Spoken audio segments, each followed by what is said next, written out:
Avant le 1er octobre 2013, pour accoucher, on avait le choix entre aller à la maternité, rester à la maison avec sa sage-femme ou rester à la maison tout seul. Mais depuis le 1er octobre 2013, ça a changé. Avant, les sages-femmes qui assistaient les accouchements à domicile n'étaient pour la plupart pas assurées. Et tout le monde faisait semblant de ne pas le savoir. Ce n'est pas qu'elles ne voulaient pas s'assurer, mais aucun assureur français ne souhaitait le faire. Ou alors, contraints de faire une offre, ils proposaient aux sages-femmes des assurances qui équivalaient au montant annuel de leurs revenus. Les assureurs belges, anglais ou encore hollandais, eux, arrivent à proposer des contrats adaptés à leurs pratiques. Mais en France, non, ce n'est pas possible. Et puis, une directive européenne est venue dire au gouvernement que maintenant, ça suffit, plus de tolérance. Il faut que tout le monde soit assuré. Le ministère français de la Santé a fait savoir à l'Ordre national des sages-femmes que ça ne pouvait plus durer. Le Conseil de l'Ordre a alors tapé sur les doigts des vilaines sages-femmes qui continuaient à faire des accouchements à domicile, forcément sans assurance ad hoc. Résultat, depuis le 1er octobre 2013, sur la centaine de sages-femmes qui faisaient des accouchements à domicile en France, un certain nombre hésitent à arrêter. Parce que finir ruiné ou en prison pour avoir sécurisé une naissance à domicile, c'est ballot.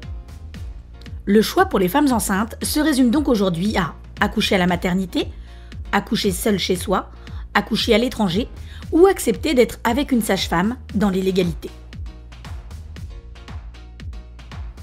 Tout ceci ressemble étrangement à une chasse aux sorcières organisée contre les sages-femmes trop indépendantes ou contre l'accouchement à domicile, en général en France. Pourquoi les parents qui choisissent d'accoucher à domicile le font-ils d'ailleurs ? Ces parents sont en général très informés sur leur choix. De nombreuses études dans tous les pays développés démontrent que l'accouchement à domicile ne comporte pas plus de risques, sinon moins, qu'un accouchement en structure pour une grossesse normale. Il s'agit aussi de parents qui souhaitent se réapproprier la naissance de leur enfant et l'intégrer au cœur de leur famille, et donc de leur foyer. Ils sont généralement hostiles aux protocoles hospitaliers obligatoires et cherchent à les fuir pour bénéficier chez eux d'une plus grande liberté. Que font-ils de cette liberté lors de l'accouchement ? Ils profitent en fait simplement du temps qu'ils souhaitent prendre. Ils sont accompagnés des personnes qu'ils souhaitent voir ce jour-là.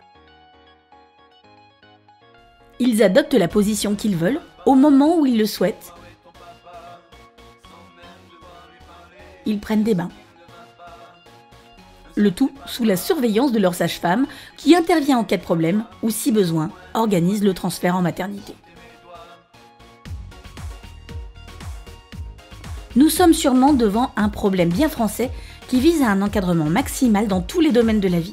En ce qui concerne la naissance, les protocoles des accouchements sont de plus en plus poussés. Et tout devient compliqué. Les sages-femmes sont peu reconnues pour le travail qu'elles fournissent, que ce soit en maternité ou dans le cadre libéral, alors que ce sont elles les vraies spécialistes des grossesses et des naissances physiologiques. Savez-vous par exemple que vous pouviez vous faire suivre lors d'une grossesse de A à Z par une sage-femme ? Les maisons de naissance, qui sont par définition des lieux de naissance gérés uniquement par une équipe de sages-femmes autonomes, ne parviennent pas à voir le jour en France, alors que leur efficacité et les économies qu'elles représenteraient sont démontrées. Avec cette non-reconnaissance des sages-femmes, nous perdons peu à peu la physiologie et l'humanité des naissances au profit d'un acte institutionnel normé.